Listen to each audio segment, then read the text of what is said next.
The UN is warning today that Trump's decision to delay major tariff hikes prolongs global trade uncertainty. So how significant is this extension and how are the markets reacting?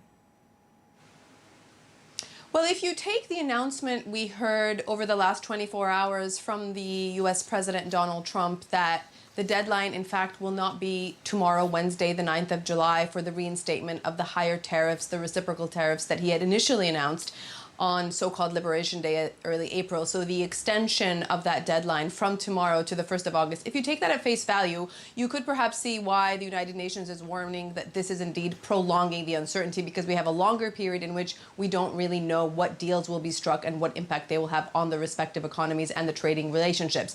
But if you take the announcement in the context of the other announcements we've heard from Donald Trump since he came into office, and if we look at the market reaction, you could read this in a positive way, because actually the market reaction has been positive. So all throughout the session in Europe, markets were fairly steady.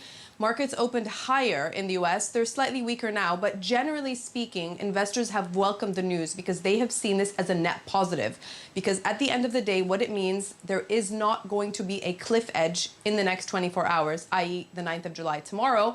And all the countries that are engaged in negotiation with the United States right now have a longer period to reach an agreement. So markets are viewing this positively. Perhaps in the wider context, yes, it does prolong the uncertainty. But if you think about the fact that we are just living in an uncertain period and Donald Trump's presidency is itself very uncertain in different ways, if that's the kind of wider context, then this is a positive development and markets are indeed welcoming it.